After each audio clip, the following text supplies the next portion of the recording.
Ezequiel capítulo 36, os que forem encontrando, se coloquem de pé. Aleluia, Jesus, louvado seja o nome. A partir do versículo 16, Ezequiel 36, 16. E veio a mim a palavra do Senhor dizendo: Filho do homem, quando a casa de Israel habitava na sua terra, então a contaminaram com os seus caminhos e com as suas ações, como a imundícia de uma mulher em sua separação. Tal era o caminho perante o meu rosto. Derramei, pois, o meu furor sobre eles, por causa do sangue que derramaram sobre a terra, e dos seus ídolos com que a contaminaram. E os espalhei entre as nações, e foram espalhados pelas terras, conforme os seus caminhos e conforme os seus feitos. Eu os julguei, e chegando às nações para onde foram, profanaram o meu santo nome, pois se diziam deles: estes são o povo do Senhor, saíram da sua terra. Mas eu os poupei por amor do meu santo nome, que a casa de Israel profanou entre as nações para onde foi. Dize, portanto, ó casa de Israel, assim diz o Senhor Jeová: não é por vosso respeito que eu faço isto, ó casa de Israel, mas pelo seu santo nome que profanastes entre as nações para onde vós fostes. E eu santificarei o meu nome, o meu grande nome, que foi profanado entre as nações, o qual profanastes no meio deles. E as nações saberão que eu sou o Senhor, diz o Senhor Jeová, quando eu for santificado aos seus olhos. E vos tomarei dentre as nações, e vos congregarei de todos os países, e vos trarei para a vossa terra. Então espalharei água pura sobre vós, e ficareis purificados de todas as vossas imundícias, e de todos os vossos ídolos vos purificarei, e vos darei um coração novo, e porei dentro de vós um espírito novo, e tirarei o coração de pedra da vossa carne, e vos darei um coração de carne, e porei dentro de vós o meu espírito, e farei que andeis nos meus estatutos, e guardeis os meus juízos, e os observeis. Amém? Só até aqui. Feche seus olhos. Pai amado, Deus soberano, em nome do Teu Filho Jesus, venha falar aos nossos corações, venha nos dar, Senhor, discernimento, para que nós possamos, ó Pai, assim, Senhor, alcançar a plenitude do Teu conhecimento.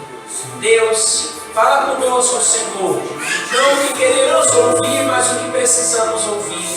Deus de poder, Deus de glória, Deus todo-poderoso, em nome de Jesus. Amém e graças a Deus.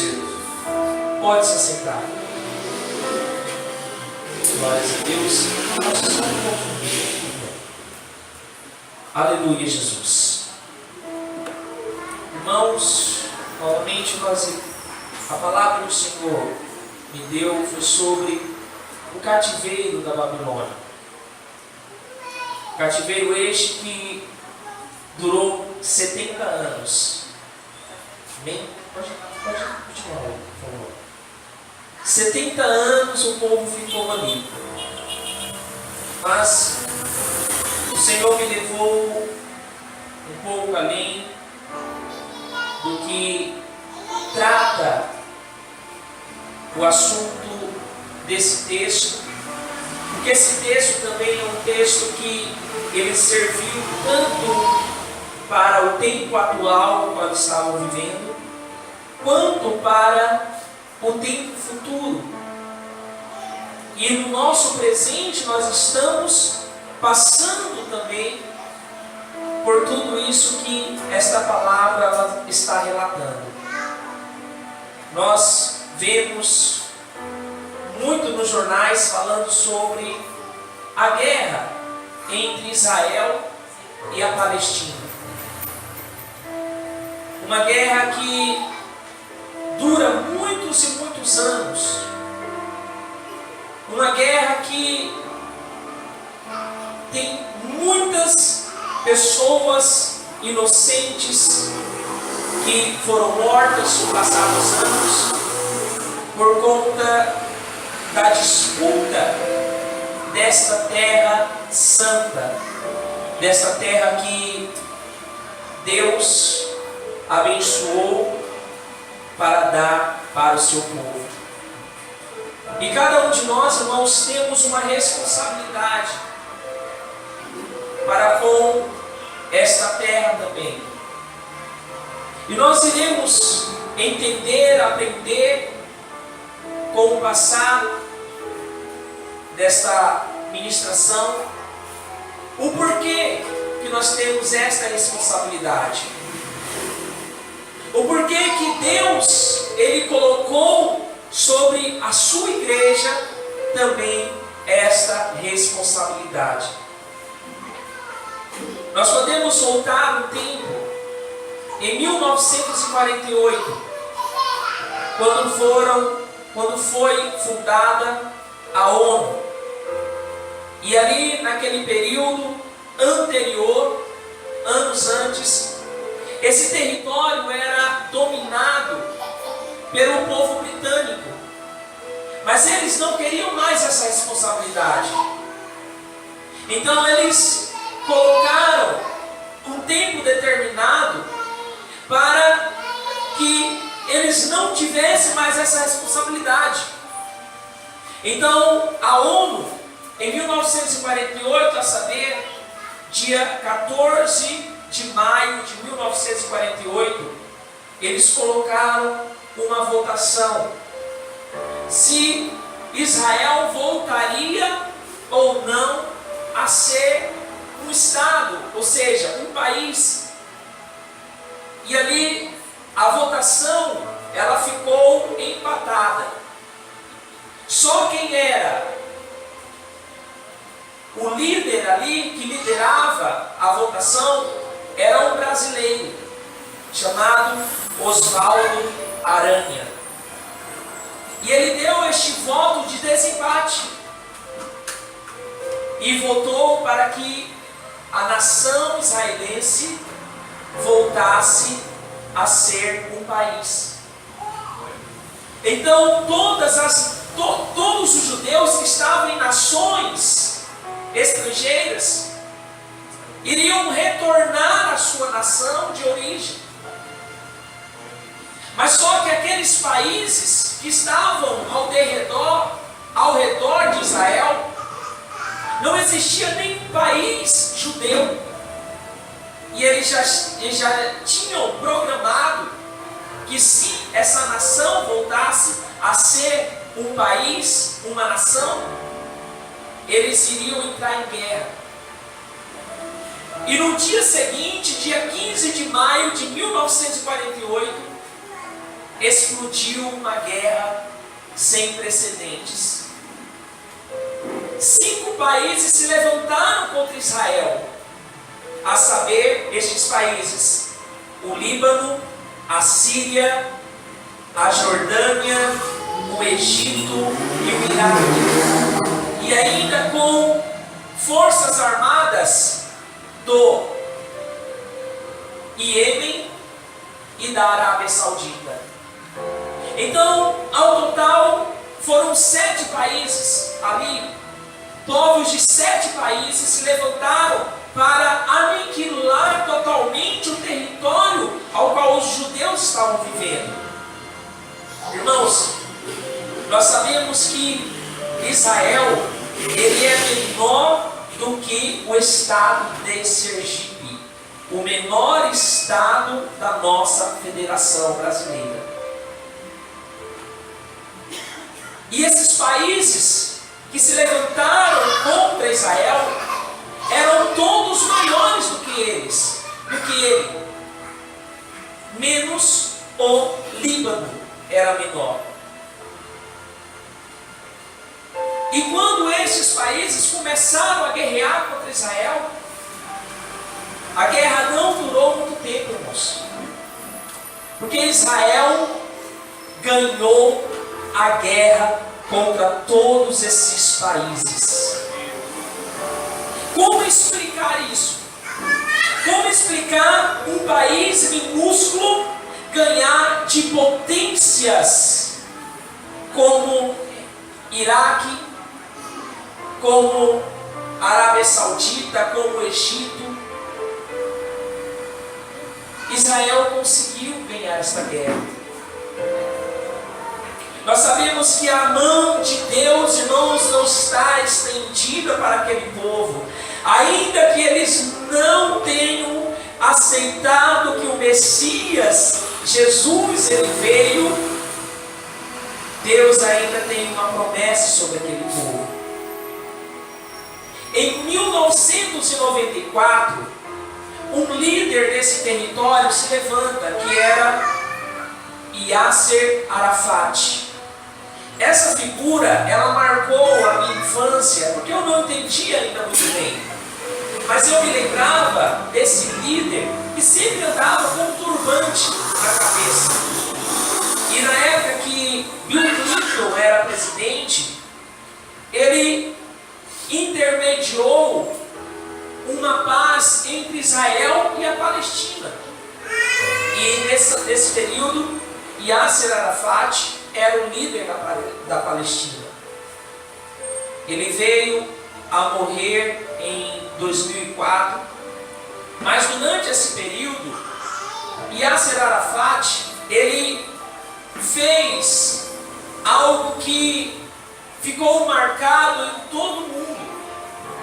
Ele citava uma frase e falava sobre nesta frase, o seguinte: nós iremos restaurar a Palestina. Nós iremos restaurar a nossa terra. E Palestina, o nome Palestina, irmãos, nunca existiu. Se nós folhearmos a Bíblia de Gênesis e Apocalipse, nós não iremos ver nenhuma vez este nome aparecendo na Bíblia. Mas de onde surgiu esse nome? A história relata que por volta de 134 depois de Cristo, um líder judeu, ele se levantou e incentivou outros judeus para levantarem uma rebelião contra o imperador da época romano Adriano. E o nome deste revolucionário judeu é Bar Kokhba. E ele se levantou ali para tentar resgatar novamente o domínio do povo judeu sobre a sua terra, que estava sob o domínio romano. Só que eles foram derrotados. O Império Romano, na época, venceu Israel. Então, esse imperador romano, para satirizar Israel, inventou este nome Palestina, que no latim quer dizer terra dos filisteus. E nós iremos ver isso mais adiante, o porquê que ele colocou este nome com este significado, terra dos filisteus. Então, depois dessa guerra, houve outras guerras depois de que a Palestina se levantava contra Israel, porque Israel, todas as vezes que alguém se levantava para guerrear Israel, Israel aumentava o seu território. Por quê? Porque aqueles povos que vinham contra Israel eram derrotados, então Israel ia aumentando o seu território, cada vez mais aumentando o seu território. E a última guerra que teve em 2014, que o Hamas, ele é considerado pelos Estados Unidos uma organização terrorista, mas para os palestinos ele é um partido político. Mas este Hamas, ele sempre se levantou desde 1987, quando ele foi fundado por radicais islâmicos. Ele sempre se levantou contra Israel, para destruir Israel. E hoje ele está sendo cada vez mais fortalecido pelo Irã, que na época dessa guerra não se envolveu, mas hoje está se envolvendo para fortalecer essa organização terrorista, Hamas, para destruir Israel. Então, a cada dia, irmãos, novas nações estão se unindo para destruir Israel, para destruir este povo que tem uma promessa ainda a ser resgatada para eles. Mas o que nós temos a ver com isso? Hoje, irmãos, a capital reconhecida pelas Nações Unidas de Israel não é Jerusalém, mas sim Tel Aviv. Oswaldo Aranha, o brasileiro que fez a primeira reunião lá das Nações Unidas, ele é muito bem reconhecido entre o povo israelense. É tanto que ele tem uma rua com seu nome no centro de Tel Aviv e tem uma praça com seu nome em Jerusalém. Então, um brasileiro muito ilustre entre o povo judeu. E quando nós olhamos, irmãos, toda a história do povo judeu e o porquê que a nação brasileira hoje ela é tida como uma nação que tem um celeiro que pode fazer a diferença, onde muitas profecias já foram direcionadas de profetas de outras nações acerca do Brasil, tem um poder, porque nós somos uma nação que professa o nome de Jesus Cristo, o nome que tem todo o poder, o nome que está acima de todo nome. E qual é a importância, irmãos, que nós temos? O que nós temos a ver? O que a igreja tem a ver com esta guerra? Dois motivos. O primeiro, Gênesis 12:3.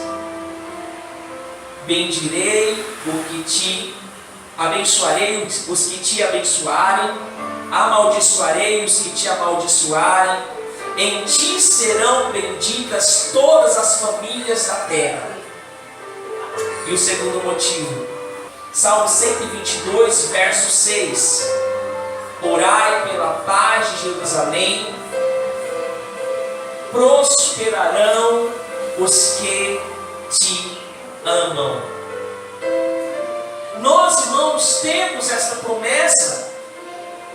Essa promessa, ela alcança a igreja de Cristo, porque nós temos a responsabilidade de também apresentarmos em nossas orações essa nação israelense. para que Jerusalém ela venha voltar a ser uma nação que apenas adore um Deus, o Deus Todo-Poderoso e verdadeiro. Jerusalém hoje ela é dividida, mas pelas Nações Unidas, o território que faz parte de Israel tem todas as religiões. Enquanto a parte que está em Israel, no estado de Israel, é a parte onde está o Muro das Lamentações. E a parte que está na Palestina é a parte onde tem o templo lá dos islâmicos. Só que onde está exatamente construído este templo hoje é o mesmo local aonde israelenses e o povo que professa a fé islâmica acredita ser o mesmo local onde Abraão iria sacrificar o seu filho Isaque, e aonde o mesmo local onde foi construído o templo de Salomão. E este local ele é disputado, irmãos, até hoje. Israel aceitou essa divisão, mas os palestinos até hoje não aceitaram. É tanto que em 2014, quando explodiu essa última guerra, o que os palestinos faziam? O que esta organização terrorista Hamas fazia? Colocava os civis, os inocentes, para morrer em seus lugares. E quando explodiu essa guerra, as Nações Unidas chamaram com urgência todos os países que fazem parte das Nações Unidas para uma reunião.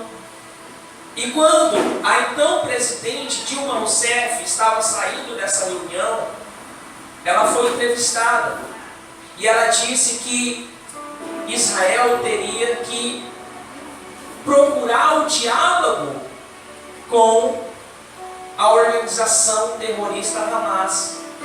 Agora me diga, irmãos, como alguém vai procurar um diálogo com alguém que já está te atacando?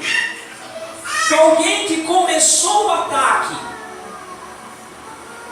Mas hoje Israel tem a maior tecnologia antibombas de todo o mundo.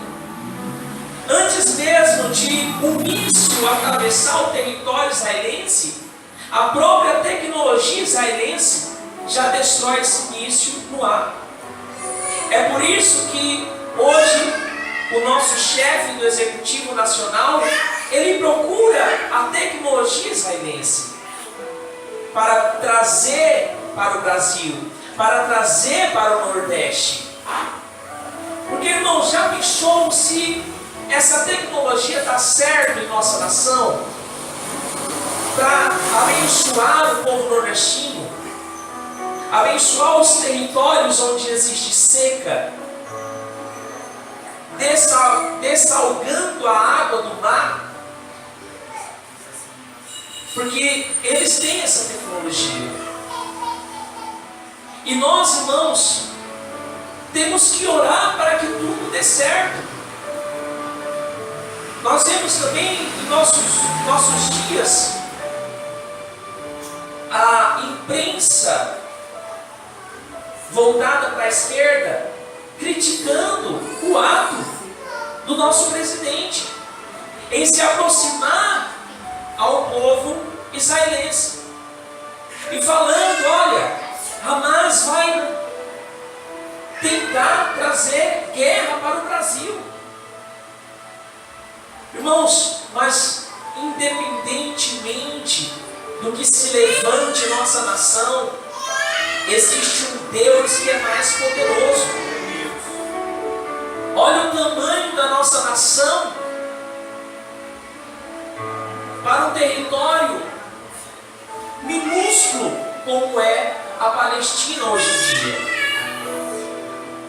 Eu estou trazendo essa história para nós entendermos o que estava acontecendo no cativeiro lá na Babilônia.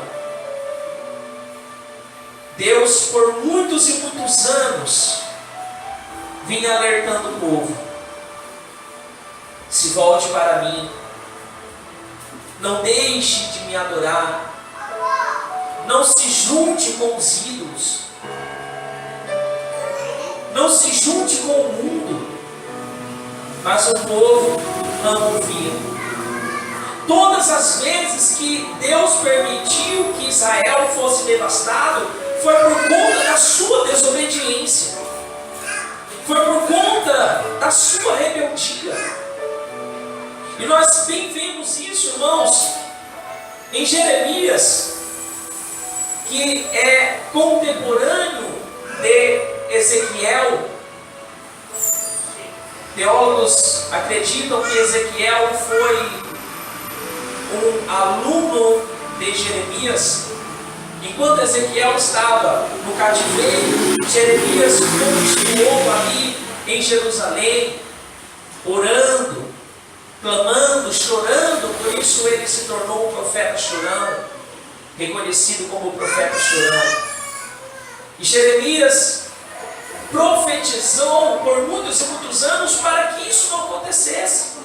Olha o que ele diz no capítulo 14, e versículo 7.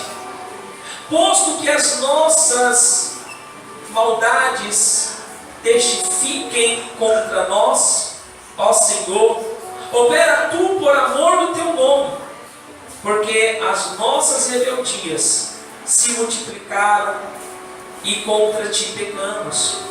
Ou seja, Jeremias estava intercedendo pelo povo e falando: olha, Senhor, eu reconheço que o nosso povo tem pecado contra ti, mas que o Senhor venha olhar para a tua beneficência. Ou seja, ele diz aqui: opera, Senhor, por amor do teu nome.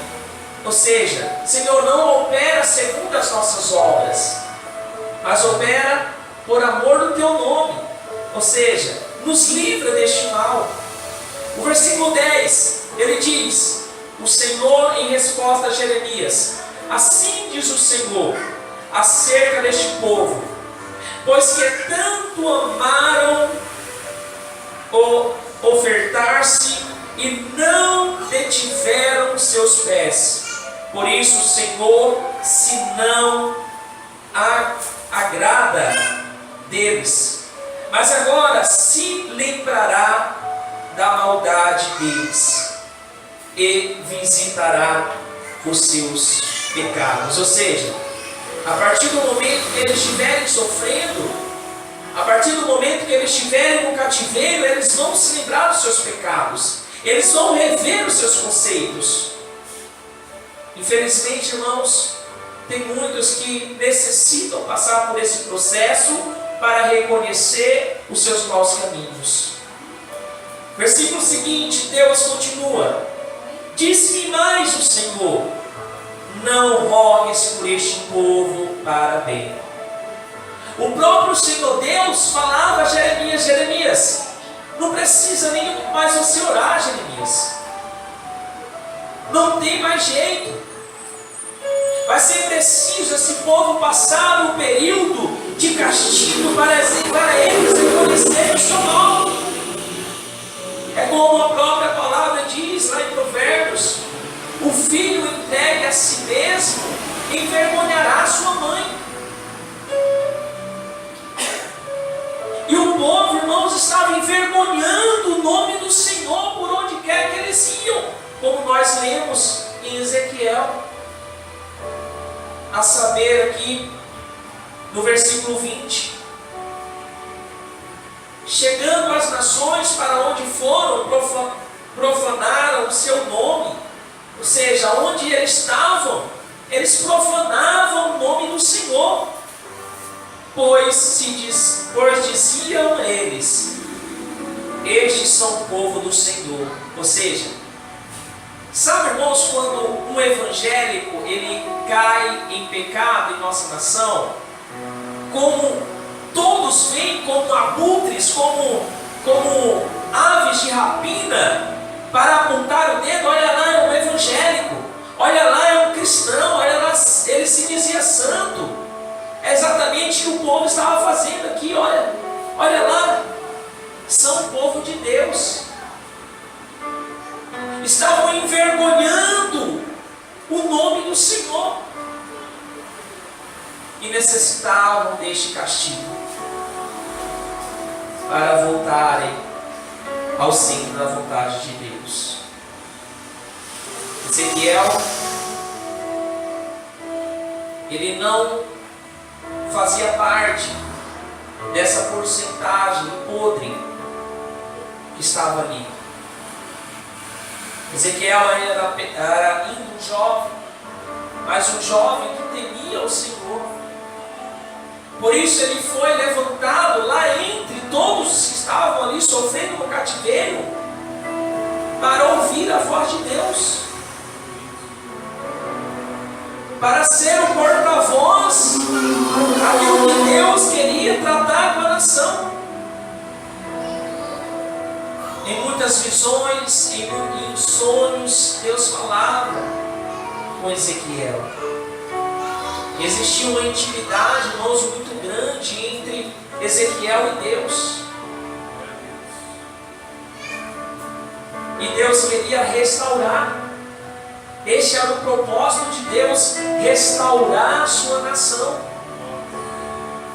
Mas o povo estava muitas das vezes com seus pensamentos em outras coisas, com seus pensamentos em outros lugares. Uma das coisas que fizeram o povo ir por um caminho errado foi o pecado, irmãos, que muitos se acham autossuficientes para fazer. Qual é este pecado? O jugo desigual. Gostaria que vocês abrissem aí em Êxodo capítulo 23. Olha o que Deus ele fala ao povo ainda no deserto, antes do povo entrar na terra prometida.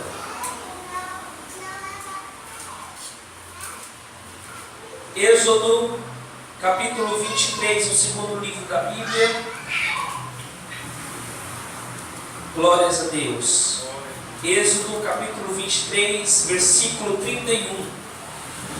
Olha o que Deus fala ao povo.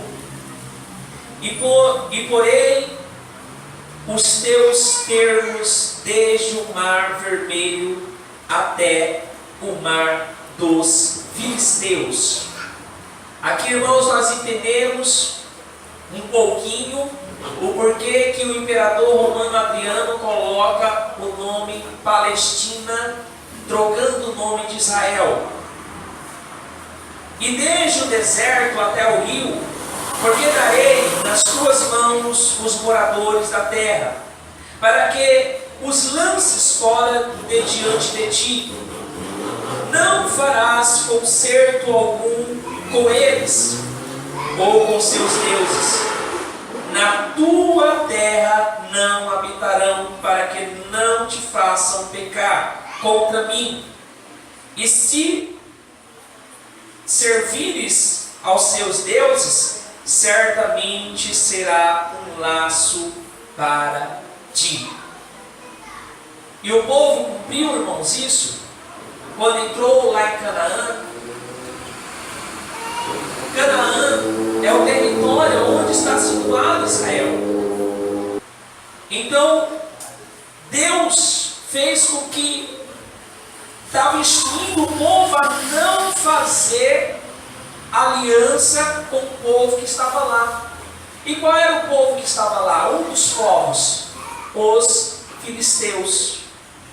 Então, os palestinos acreditam e se dizem dono daquela terra, porque neste período, quem estava morando lá eram os filisteus. E Deus não queria essa aliança. Mas eles se esqueceram de que Deus Deus tinha prometido essa terra a Abraão, pois Abraão já tinha pisado por essa terra e Deus tinha prometido essa terra a ele. Então, antes mesmo do povo ser levado ao Egito, Deus já tinha dado essa terra ao povo de Israel. E quando este povo começa a regressar, começa a voltar para a sua terra, eles tinham que tirar todos aqueles que estavam ali. Mas o que eles fizeram? Deus já tinha dado outro alerta em Deuteronômio 7,3: nem te aparentarás com elas, não darás tuas filhas aos seus filhos, não tomarás suas filhas para teus filhos. E algumas das tribos de Israel começaram a fazer o quê? Matavam os homens e pegavam as mulheres para se casarem com elas. Ou seja, eles estavam desobedecendo Deus e achando-se autossuficiente de conduzir o seu coração por um caminho correto. Mas não foi isso que aconteceu. E nós vemos quando o povo entra em Canaã, era uma outra geração. Uma geração que Juízes capítulo 2, verso 10 diz que não conhecia o Senhor. Uma geração que deixou de conhecer ao Senhor por conta das suas falhas, por conta do seu pecado, de se juntar com um jugo desigual. Ou seja, se casar com uma mulher lá do mundo e achar que vai ter o poder de trazer ela para dentro da casa de Deus. Tem alguém aqui mais poderoso do que Sansão? Aqui entre nós que estamos aqui? Sansão é a maior expressão no Antigo Testamento do poder do Espírito Santo. E muitos acreditam que Sansão perdeu as suas forças por conta do seu cabelo. Não. Sansão se aliou com uma mulher filisteia, Dalila. E por conta deste pecado, por conta desta rebeldia de Sansão, ele perdeu as suas forças.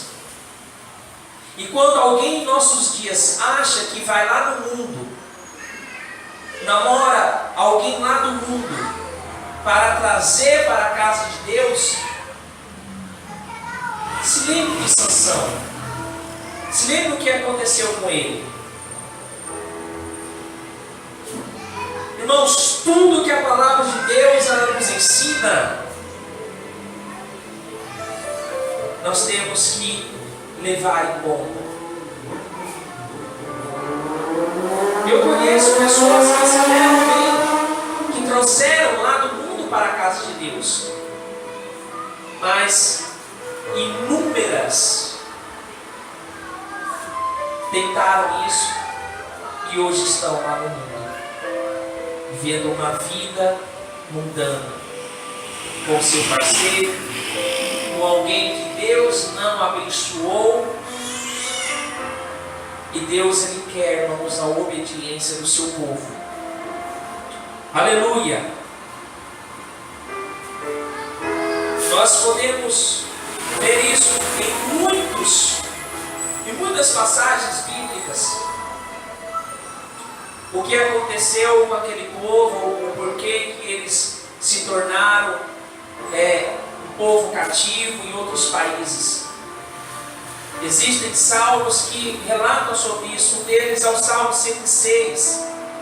É um cântico de agradecimento por Deus não ter destruído o povo pela sua rebeldia. É um salmo de agradecimento, um cântico de agradecimento, Salmo 106. Porque o que Deus queria era que o povo voluntariamente se voltasse a Ele. Não é isso que o versículo 26 lá de Ezequiel, lá no início, que nós lemos, diz?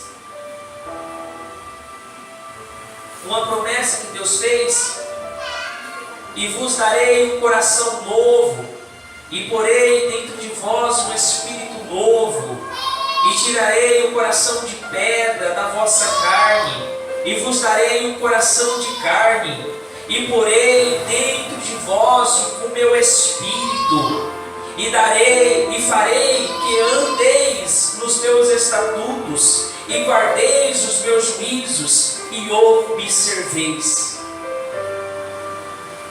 Deus iria fazer isso porque o povo estava já clamando a Ele, não estava mais aguentando o castigo lá da Babilônia. Mas o que nós entendemos aqui, irmãos? Deus obrigou o povo a fazer isso? Deus obrigou o povo a se voltar para Ele? O povo teve que reconhecer. O povo teve que reconhecer que sem Deus ele não podia viver. O povo tinha que reconhecer que necessitava de um renovo espiritual, de um avivamento em seu coração. Irmãos, o reconhecimento é um dos primeiros pontos para restaurar a nossa fé cristã. Reconhecer nossas fraquezas diante de Deus. Reconhecer que necessitamos de força, de fortalecimento. Necessitamos sermos renovados para permanecermos de pé. A igreja necessita reconhecer as suas fraquezas diante de Deus. Reconhecer que sem Deus nós não somos nada, que necessitamos do agir de Deus em nossas vidas, que necessitamos de Deus para que nós venhamos nos permanecer de pé diante dEle. Aleluia! Quantos estão, irmãos, indo por caminhos tortuosos, por baterem seu peito e falarem: algum dia eu consigo, isso não vai acontecer comigo? Irmãos, é pela misericórdia, pela graça de Deus que estamos de pé. Louvado seja o nome do Senhor. Um outro salmo, irmãos, que fala sobre essa libertação, um outro cântico, é o Salmos 147. Olha o que diz o versículo 2: o Senhor edifica Jerusalém, congrega os dispersos de Israel, sara os quebrantados de coração e liga-lhes as feridas. Conta o número das estrelas, chamando-as a todas pelos seus nomes. Versículo 6: o Senhor exalta o humilde, abate os ímpios até a terra.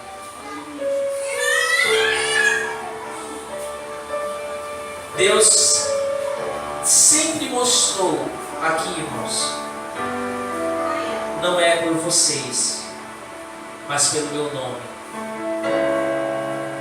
Como Jeremias estava intercedendo pelo povo, para o seu povo, por amor do teu nome.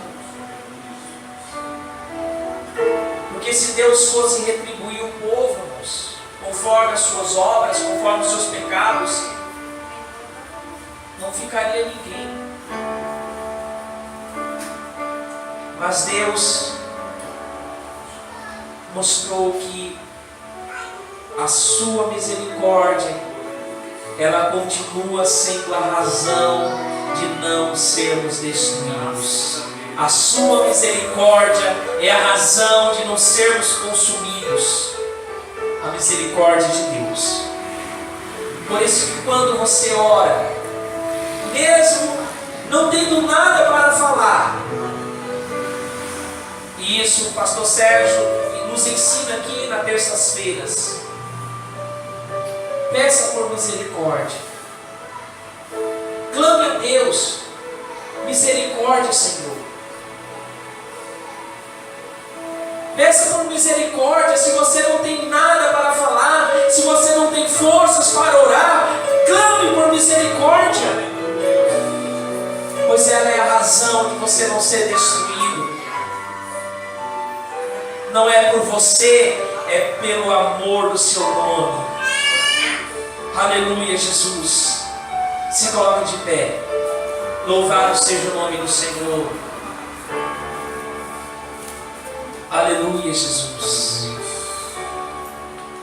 Deus, Ele conhece, irmãos, os nossos corações. E o desejo de Deus, irmãos, aqui esta noite, é fazer isso. É colocar um coração novo no teu peito. Arrancar o coração de pedra. Colocar um coração de carne. Colocar o seu espírito dentro de você.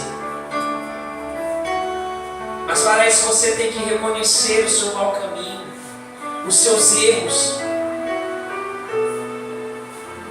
Pois Ele abate aqueles que muitas das vezes se acham autossuficientes.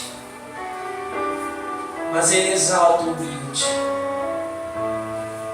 E é isso que Deus quer fazer com a sua igreja. Feche seus olhos. Senhor nosso Deus e nosso Pai, em nome do Teu Filho Jesus, eu Te louvo, Te glorifico, ó Pai eterno.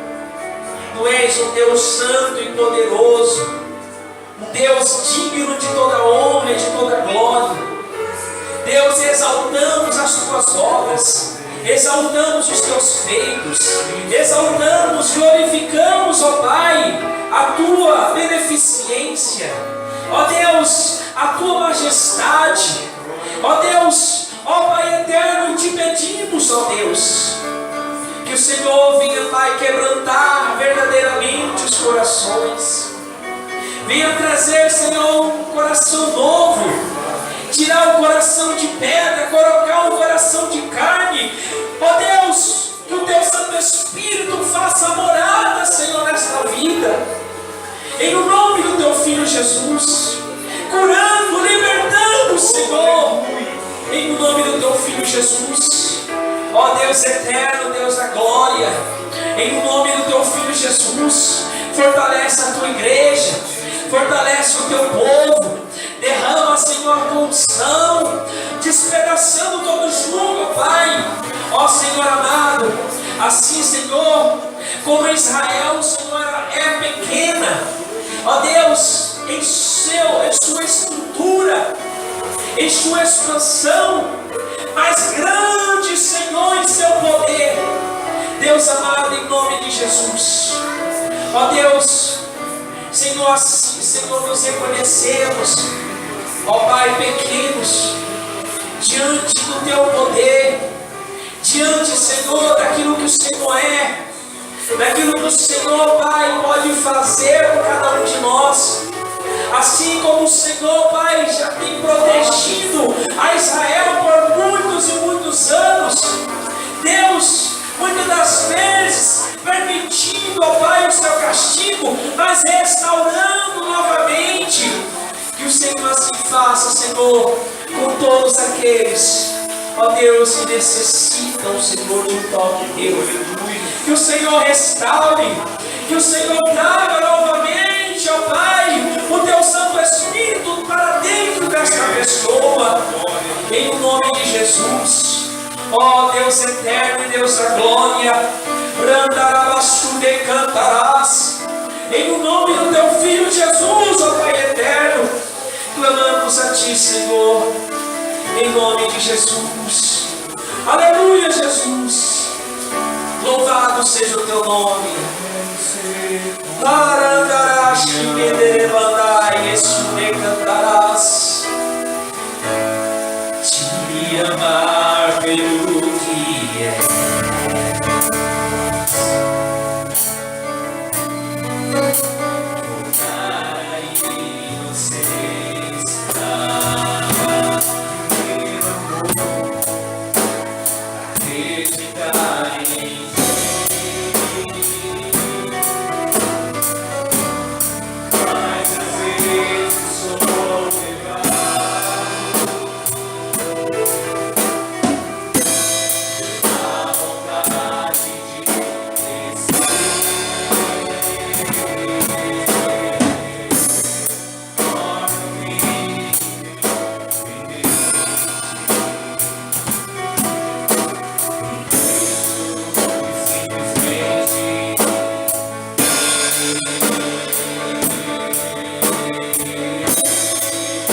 graça, Senhor, na tua igreja.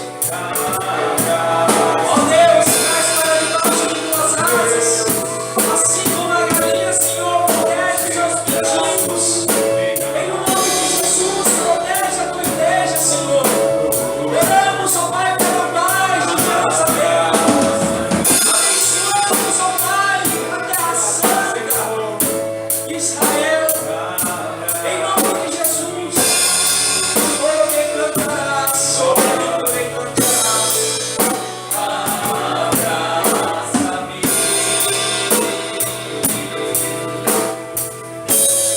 Com teus braços de amor.